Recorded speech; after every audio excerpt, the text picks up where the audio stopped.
اونٹ کو پیدا کرنے کا میں نے کہا اللہ تعالیٰ نے کیوں تشبیہ دی ہے؟ اس لیے دی ہے کہ عرب جو ہے وہ جس چیز سے واقف تھا اور جس سے دن رات اس کا واسطہ تھا، اس کے اندر جو حکمت تخلیق ہے اللہ کی، صحرا کا جہاز اسے کہتے ہیں، ایک ایک ہفتے پانی اسے نہ ملے اسے پرواہ نہیں ہے، کھانے کو نہ ملے اسے پرواہ نہیں ہے۔ پھر وہ جو ہے اس کی اتنی اونچی گردن کر دی گئی ہے کہ کیکر کا درخت کوئی ہو سامنے اس کو جو اس سے اپنا ناشتہ کر لیتا ہے۔ تو یہ ساری چیزیں در حقیقت یہ ہیں کہ اللہ تعالیٰ کی تخلیق کے اندر حکمت جو مثبر ہے کہ جس علاقے کے لیے وہ اس کو رہنا ہے اس کے لیے وہ کس قدر مناسب ہے اور وہاں کے لوگوں کے لیے کس قدر مفید ہے۔ ماشاءاللہ، لیکن میرا اپنا اس وقت جو ایک انڈرسٹینڈنگ مجھے ہوئی، یعنی الحمدللہ ہم بھی مسلمان ہیں، ہم کمزور مسلمان سے ہی، لیکن ہمیں بھی حق ہے اپنی انٹرپریٹیشن کرنے کا، مجھے ذرا سا ایک ڈفرینٹ چیز سمجھ آئی۔ جی فرمائیں۔ کیوں میں نے یہ سوچا کہ اونٹ کھاتا کیا ہے؟ تو اونٹ وہی کانٹے بھی کھاتا ہے، گھاس بھی کھاتا ہے، نباتات کھاتا ہے۔ گائے کیا کھاتی ہے؟ گائے بھی سب کچھ وہی کھاتی ہے جو اونٹ کھاتا ہے، بیسیکلی تو گھاس پھوس اور یہ پتے وتے اپنا اسی طرح کی چیز۔ تو اس مناسبت سے اونٹ کو تو جنگل میں رہنا چاہیے، یا جس وقت وہ نخلستان میں آئے وہ وہیں پہ بیٹھ جائے اور وہ آگے جائے نہ۔ لیکن مجھے یہ لگا کہ اللہ تعالیٰ ہمیں یہ بتا رہا ہے کہ دیکھو اونٹ جیسے حجم والے جانور کو، جس میں اتنی طاقت بھی ہے، دانائی بھی ہے، اور وہ یعنی وہ زیرک قسم کا جانور ہے، وہ کوئی معصوم سا بے کھوتا جانور نہیں ہے بیسیکلی، کہ وہ بھی اپنی کھوتا بھی زیرک ہوتا ہے جی اپنی مرضی سے زندگی نہیں گزار سکتا۔ اونٹ کو بھی وہ کرنا جو ہم اس کو کہہ رہے ہیں، حالانکہ اللہ نے اس کے لیے طے اللہ نے اس کے لیے طے کیا، اور اللہ نے اس کو اس کے ماحول کے مطابق باڈی دی ہے، اس کی فزیولوجی ایسی دی ہے کہ جو اس ماحول کے اندر، اس کو پاؤں ایسے دیے ہیں جو ریت میں دھنستے نہیں ہیں، اتنے چوڑے۔ اس اعتبار نہیں، میں اس کی غذا کے اعتبار سے کہتا دودھ بھی دینا ہے، میمل ہے نا بیسیکلی ایک قسم، جی جی جس کی قربانی بھی جائز ہے۔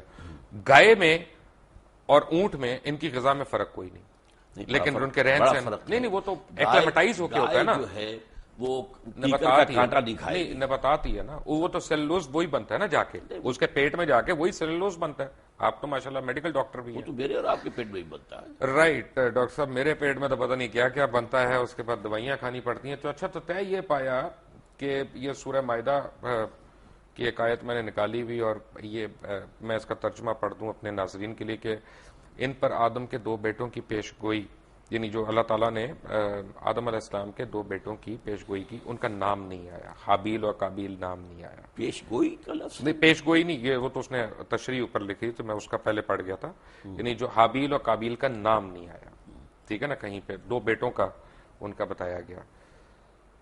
اب سوال یہ ہے، کیونکہ جب آپ نے یہ کہہ دیا نا کہ کافی پتہ نہیں ہزاروں سینکڑوں لاکھوں اللہ تعالیٰ نے انسان ایک ساتھ تیار کیے، ایک ساتھ پیدا کیے کن فیکون کہہ کے، تو پھر مجھے ٹھیس پہنچی ہے۔ اس کا مطلب ہے کہ انسیسٹ نہیں ہوا کہیں پہ، کیونکہ جو ایک عام تاثر ہم لوگ لیتے ہیں کہ حابیل نے ایک بہن سے شادی کی، قابیل نے دوسری بہن سے شادی کی، تو یہ غیر اسلامی ہے اس کی، تو کیونکہ اس وقت مخلوق اتنی زیادہ تھی تو انہوں نے دوسروں سے کی۔ پہلی بات تو یہ ہے کہ یہ بات قرآن میں نہیں ہے، البتہ احادیث میں ہے، اور ظاہر بات ہے کہ یہ انسیسٹ کب جا کے حرام قرار دیا گیا، اور جب تک حرام نہیں قرار دیا گیا اس وقت تک اللہ کی طرف سے جائز تھا تو ٹھیک تھا۔ ایسے یہ جان لیجئے کہ جو میں نے کہا تھا کہ ایک پوری سپیشیز تیار کی گئی ہے، اس میں سے ایک پرسن آدم ہے، اس کے بعد نسل آدم کی چلیے، باقی سپیشیز پوری جو ہے ختم ہو گئی، ٹھیک ہے، جیسے ڈائناسورس ختم ہو گئے وہ سپیشیز ختم ہو گئی، ان کی اب نسل میں اب ظاہر بات ہے کہ اس میں بیٹا بیٹی ہو رہے ہیں، اب اس کو آگے کیسے چلنا ہوگا، بالکل صحیح کہہ رہے ہیں تو یہ ایک ایکسیپشن ہے۔ ڈاکٹر صاحب۔ پہلے نبی، پہلے پیغمبر سے ہم پہلے قبلے پہ آ جاتے ہیں، قبلۃ الاول بیت القدس کیسے ہے؟ نہیں، یہ مغالطہ ہے لوگوں کو، اس کو کہہ دیا جاتا ہے صرف اس لیے کہ حضور نے مدینہ تشریف آوری کے بعد 16 مہینے بیت المقدس کی طرف رخ کر کے نماز پڑھی ہے، اس کے بعد تحویل کا حکم آیا، لیکن قبلہ اول ہمیشہ سے کعبہ ہی تھا۔ تو ہم کیوں اس کو کہتے ہیں؟ وہ تو ایک درمیانی طور کے لیے اللہ تعالیٰ کا حکم تھا۔ نہیں، تو اس کا مطلب پوری امت مسلمہ بے وقوفی کی بات کر رہی ہے؟ نہیں، بالکل نہیں کر رہی، سب مانتے ہیں کہ قبلہ اول سب سے ان اول بیت وضع للناس للذی ببکہ تھا، پہلا گھر اللہ کی عبادت کے لیے جو بنایا گیا مکہ میں بنایا گیا، سمجھا، وہ یہ خانہ کعبہ ہے۔ مکہ بکہ ایک سیم ورڈ ہے یہ، سمجھے آپ؟ تو اولا بیت وضع للناس الذی بکہ، اور یہ آدم کی جو یہ ہے سورہ آل عمران کی تیسری آیت ہے. نہیں تیسری تو خیر نہیں، تیسری نہیں غلط کہہ رہے ہیں آپ. نہیں، آیت نمبر 96 ہے، سوری 96، مائی مسٹیک، میں نے وہ لکھا ہو تو مجھے پورا یاد نہیں ہے آیت نمبر، لیکن یہ کہ ان اولا بیت اصل میں اس کے بعد ویسے بھی اصل جو تاریخ ہے وہ یہ کہ حضرت آدم نے بنایا تھا، اس کے بعد طوفان کی زد میں آ کر یہ ختم ہو گیا تھا، صرف بنیادیں رہ گئی تھی. پھر حضرت ابراہیم کو اللہ نے وہ بنیادوں کا جو ہے علم دیا، وہاں سے آپ نے اور اسماعیل نے اس کی تعبیر کی ہے. تو یہ گویا کہ اس کے بعد سے وہ گھر اچھا جو پڑھنے میں آیا وہ یہ ہے کہ صفائی کی ہے، اس کی کلیننگ کی ہے، تعمیر اس کی یعنی چھت کی ہے، دیواریں تو قائم تھی. یرفع ابراہیم القواعد من البیت، جبکہ اٹھا رہے تھے ابراہیم اور اسماعیل اس گھر کی دیواریں، اس میں صرف بنیاد رہ گئی تھی اور اس کا اور کوئی نشان نہیں تھا. تو اس کا مطلب ہے کہ اگر ہم بیت القدس کو قبلہ اول کہتے ہیں تو ہم غلط کہتے ہیں. غلط کہتے ہیں. بیت المقدس جو ہے یا تو یہ ہمارے علماء کیوں نہیں بتاتے لوگوں کو، کیوں ہم جہالت کی طرف ڈالتے ہیں؟ یہ میرے خیال میں تو بتاتے بھی ہیں. کہاں بتایا؟ بتاتے ہیں. اصل میں ایک بات کہنے میں آ جاتی ہے، ورنہ اب تو 16 مہینے حضور نے اس کی طرف رخ کر کے نماز پڑھی، پھر جو ہے تبدیل ہوا ہے. اس حوالے سے کہہ سکتے ہیں اس پہ کہ بھی مکی دور مدنی دور میں قبلہ اول جو ہے وہ بیت المقدس تھا، جس کی وجہ سے مسجد قبلتین جی سعودی عربیہ میں ہے. ٹھیک ہے نا. اب یہاں پہ بھی ایک تھوڑا سا میں سمجھنا چاہ رہا ہوں بیسیکلی قبلے کا لفظی مطلب کیا؟ رخ. قبلے کا مطلب رخ ہے، تو اگر میں نے آپ کی طرف رخ کیا ہوا ہے تو آپ میرا قبلہ ہو گیا. کہتے ہیں ہم قبلہ کعبہ، اپنے بزرگوں کو کہہ دیتے قبلہ کعبہ. اچھا میری انڈرسٹینڈنگ ذرا سی ڈفرینٹ ہے. جی. میری انڈرسٹینڈنگ میں ایمان کا رخ جو ہے وہ قبلہ ہے. نہیں تو خیر آپ فزیکل رخ نہیں، جو چاہے آپ کر لیں، میں روکتا یعنی آج میں کلمہ پڑھ لیا، جو ہے اگر میں نے آج کلمہ پڑھ لیا تو آپ یہ کہہ سکتے ہیں آج اللہ تعالیٰ نے اس کا قبلہ درست کر دیا. یہ محاورے میں آپ استعمال کریں گے. قبلہ یہی ہے کہ جس طرف عبادت میں رخ کرنے کو کہا گیا ہے. وما جعلنا القبلة التي كنت عليها الا لنعلم من يتبع الرسول ممن ينقلب على عقبيه. اے محمد صلی اللہ علیہ وسلم، ہم نے یہ کچھ عرصے کے لیے جو یہ قبلہ تمہارے لیے مقرر کر دیا تھا، یہ اس لیے تاکہ ہم جانچ لیں کہ کون رسول کی پیروی کرتا ہے اور کون اپنی ایڑیوں کے بل مڑ جاتا ہے. کیونکہ عرب کے لوگوں کے لیے جو امیین تھے بنی اسماعیل، ان کے لیے تو قبلہ جو ہے یہ بیت المقدس، تو وہ جانتے نہیں تھے کس بلا کا نام ہے، وہ تو کعبے کو جانتے تھے. اب ظاہر بات ہے مہاجرین جتنے آئے تھے مکے سے مدینے، ان کی جو محبت تھی خانہ کعبہ کے ساتھ، وہ تو ان کی گویا کہ وہ تو آبائی جو ہے ان کا ایک عشق چل رہا تھا. تو وہ اب اس میں امتحان لیا ہے کہ آیا رسول کے حکم سے اب کیا ہو رہا ہے. جب حضور مکے میں ہوتے تھے تو آپ ایسے کھڑے ہوتے تھے نماز پڑھنے کے لیے کہ خانہ کعبہ بھی سامنے اور بیت المقدس بھی سامنے. اس کو کہتے ہیں استقبال القبلتین، ایک وقت دو قبلوں کی طرف رخ ہو جانا. ٹھیک ہے. اب مدینے آ گئے، جیسے اب مدینہ درمیان میں ہے. اگر آپ مکے رخ کریں گے تو پیٹھ ہوگا بیت المقدس کو، اور بیت المقدس کو رخ کریں گے تو پیٹھ ہوگی خانہ کعبہ کو. تو گویا کہ اللہ نے ایک امتحان کے طور پر مسلمانوں کو کہ آیا ان کے اندر رسول کی پیروی راسخ ہو چکی ہے یا نہیں. یہ کیا مجھے سمجھ نہیں آیا کہ اگر میں یہاں سے خانہ کعبہ کی طرف رخ کر کے نماز پڑھ رہا ہوں تو راستے میں ہندوؤں کا گردوارہ بھی آئے گا، سکھوں کا ٹیمپل بھی آئے گا، کوئی برما کی اپنا وہ ان کا بھی ٹیمپل آئے گا، تو میں ان کے بھی سجدے کر رہا ہوں، وہ بھی میرے قبلے ہیں. نہیں، سوال یہ ہے کہ اس وقت کیا شکل تھی جب حضور پڑھ رہے تھے مکے میں نماز، تو عورتوں کو شیوا نہیں تھی، اور جب یہ مدینے میں آ کر کیا ہے تب بھی کوئی چیز درمیان نہیں. اچھا بات یہ ہے کہ حیرانی کی بات یہ ہے کہ اس وقت بیت القدس کا تو کوئی قیام ہی نہیں تھا جس زمانے کی آپ بات کر رہے ہیں، کیونکہ بیت القدس تو حضرت عمر فاروق نے بنوائی تھی بعد میں. بیت المقدس جو ہے وہ حضرت عمر نے تعبیر کروائی ہے مسجد عمر کے نام سے، لیکن یہ علاقہ ٹیمپل ماؤنٹ جو ہے، یہ ٹیمپل آف سولومن تھا. ٹیمپل آف سولومن تھا، لیکن temple Mount per temple of Solomon تھا نا. ایک پہاڑی ہے، ٹھیک ہے، یہ مستطیل رقبہ ہے جس پہ حضرت سلیمان علیہ السلام نے یہ گھر یہ تعمیر کی، جنوں سے تعمیر کروائی تھی. اس کے بعد حضور کے زمانے میں وہ چرچ تھا، بالکل تھا، کیونکہ قبضہ جو تھا وہاں پر وہ جو ہے عیسائیوں کا بالکل تھا، چرچ تھا. تو اصل میں تو چرچ بھی مسجد ہے، مسجد بھی مسجد ہے، چرچ بھی مسجد ہے، سینیگوگ بھی مسجد ہے.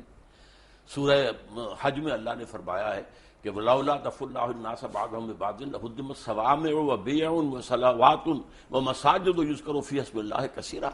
اللہ تعالیٰ اگر اس طریقے سے ایک قوم سے دوسری قوم کو دفاع نہ کراتا رہتا تو یہ ساری مسجدیں اور یہ سارے سلوتے اور سینیگاگز یہ سب کے سب ختم ہو گئے ہوتے. تو اس کا مطلب ہے کہ مسلمان جو ہیں وہ یہودیوں کی یا عیسائیوں کی عبادت گاہ کو سجدہ کرتے رہے کعبہ کو چھوڑ کے.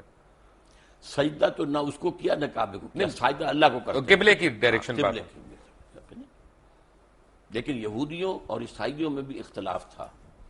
ایک مشرق کی طرف جب وہ خود ٹیمپل آف سولومن کے اندر عبادت یعنی کرتے مسلمان خانہ کعبہ کو چھوڑ کے یہودیوں اور عیسائیوں کی عبادت گاہ کو سجدہ کرتے رہے. اس کو سجدہ نہیں کرتے رہے, اس کی اس طرف رخ رخ میں. کر کے اللہ بابا کا اگر ہم سجدہ خانہ کرتے کعبہ رہے. کو میں چھوڑ کے کہہ رہا ہوں تو میں رخ کی بات تو کر یہ رہا ہوں. ٹھیک ہے, میں تو بتایا آپ کو, اللہ نے اس کو امتحان قرار دیا ہے کہ آیا تمہارے اندر اپنا نیشنلزم اور ریشیل وہ باتیں زیادہ مضبوط ہیں یا رسول کا فرمان زیادہ اہم ہے. رائٹ ڈاکٹر صاحب, طے ہو گیا کہ وہاں پہ تو ٹیمپل آف سولومن تھا جس ڈائریکشن میں مسلمان سجدہ کرتے رہے.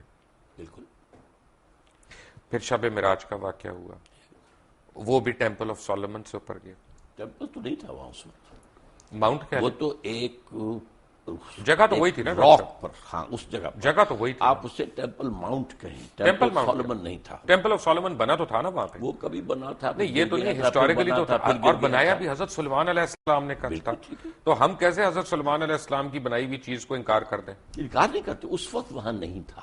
وہاں ایک راک ہے جس کے اوپر اب ڈوم بنی ہوئی ہے. تو اس کا مطلب تو یہ ہوا نا کہ ڈاکٹر صاحب پوری دنیا کے مسلمان جو ہے ناجائز طور پہ اس پہ قبضہ کرنا چاہتے ہیں, اس پہ حق جتا رہے ہیں اپنا. پوری دنیا کے مسلمان تو ناجائز قبضہ نہیں کرنا چاہتے. وہاں پر جو قوم 2000 سال سے آباد تھی اس کو ڈسپلیس کس طریقے سے کیا گیا ہے. یہودی تو وہاں سے نکلے ہوئے تھے 2000 سال سے.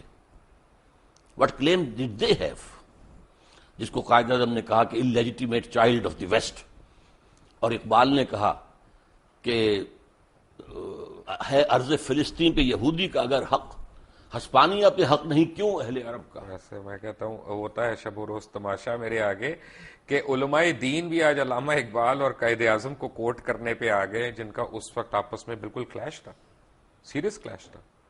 بات یہ ہے کہ حق نہیں ہے. آپ کو ہو رہا ہے, میں علماء دین میں سے نہیں ہوں, دین کا خادم ضرور ہوں, لیکن میں تو اپنی نوجوانی میں مسلم اسٹوڈنٹ فیڈریشن کا بڑا تیز ورکر تھا اور ضلع حصار کی اسٹوڈنٹ فیڈریشن کا جنرل سیکرٹری تھا, اور میرے اوپر پہلا اثر جو ہے وہ علامہ اقبال کا ہے. رائٹ. تو اس کا تو مطلب یہ ہوا نا کہ آپ ان لوگوں کو برا کہہ رہے ہیں کہ جنہوں نے وہاں پہ زمینیں خریدی, وہاں پہ اپنے آپ کو آباد کیا, کیونکہ اگر آپ سچ پوچھنا چاہتے ہیں تو فلسطینیوں نے تو پیسے لے کے زمین بیچی تھی, ان کے پاس رائٹ آف وے ہے اس کا سارا.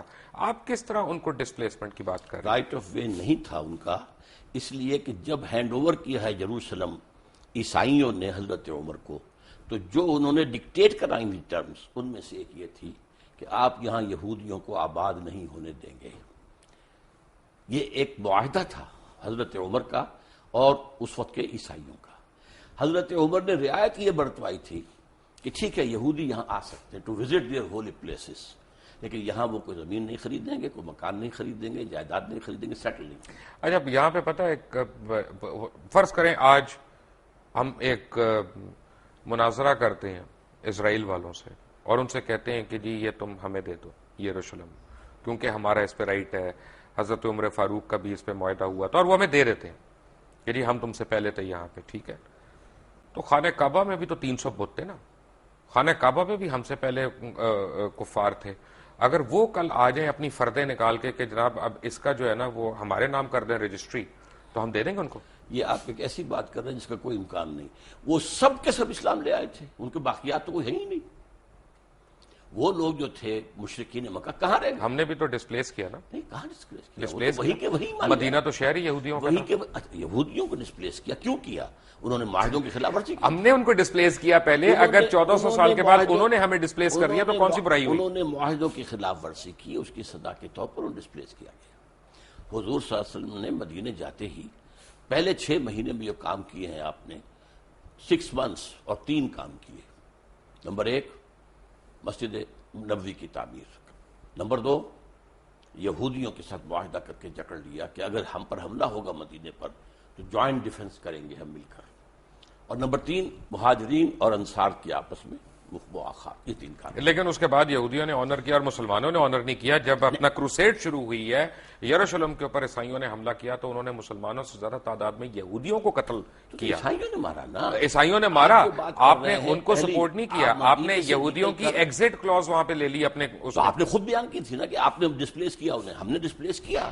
کیوں کیا؟ کس لیے کیا کہ انہوں نے خلاف ورزی کی. کوئی خلاف ورزی نہیں کی. اب آپ کی تو ڈاکٹر صاحب یہ تو مجھے انہوں نے بتائیں جو نا معاہدہ کون کیا تھا اس کی خلاف ورزی کی. معاہدے تو ہم نے بھی کئی خلاف ورزیاں کی ہیں. اب یہ تو خیر زرداری صاحب عبداللہ نے کی بن ہے. ابی تو مسلمان تھا, عبداللہ بن ابی یہودی تو نہیں تھا. تو اسے کیا کہا ہے؟ نہیں, اس نے کافی منافق نہیں تھا, منافقوں کا منافق سردار تھا, نہیں لیکن اس کو کیا کیا تھا. اسلام ہم سے بڑا منافق کون ہے دنیا کون میں؟ ہے, لیکن یہ کہ اس کو کیا کیا حضور نے؟ قتل کیا, اس کو مارا, نہیں, اس کی نماز جنازہ نہیں پڑھائی.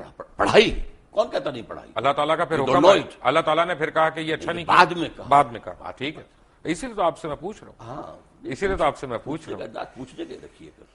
لیکن اس کا مطلب ہے کہ ہمارا رائٹ تو کوئی نہیں ہوا نا بیت القدس پہ. بیت القدس پر یہ اخلاقی کہ رائٹ جو ہے نا. وہاں کے لوگ ہیں ان کا رائٹ ہے, ان کو جو ہے وہاں سے ڈسپلیس کیا گیا ہے, زیادتی کی گئی ہے, اس حوالے سے تو یہ تو آپ ایک ہیومنٹیرین بیسس پہ کہہ رہے ہیں نا, Humanitarian انسانی حقوق کے سوال اوپر یہ کہہ ہے رہے کہ ہیں. یہ جو اب یہودیوں نے اپنا پورا زور لگایا تھا, آپ معلوم ہوگا سلطان عبدالحمید خان وہ بہت زیادہ مقروض تھا, بہت مقروض تھا, اور یہودیوں نے آفر کی تھی کہ آپ سارا قرض آپ کا ادا کر دیتے ہیں, آپ ہمیں وہاں آباد ہونے کی اجازت دے دیں. انہوں نے انکار کر دیا کہ جو معاہدہ عمر سے ہوا تھا رضی اللہ تعالیٰ عنہ, میں اس کے خلاف. لیکن اس کے بعد فلسطینیوں نے اپنی زمین بیچی وہاں پہ. تو یہ کہ جب وہاں پر بالفور ڈکلیریشن کے ذریعے سے انہیں حق دیا گیا ہے تب وہ آئے ہیں نا وہاں پر. بھائی وہ اور بیچی بھی فری ہے. تو نہیں آئے, وہ یہاں پہ ایسے تو نہیں کہ ایم این اے نے قبضہ کر لیا پلاٹ کے اوپر. کیے ہیں, نہیں, یہ بھی کیا. ڈاکٹر صاحب انہوں نے پیسے دیے, ان کے پیسے پاس بھی فردے دیے. موجود ہیں, نہیں، کیا نہیں، باتیں کر قبضہ رہے بھی ہیں, کیا. ملکیت ہے ان کے پاس. پرانے لے کر نکل آئے اپنے پاس 2500 پرانے ڈاکومنٹس کے, یہ تو ہماری جگہ تھی.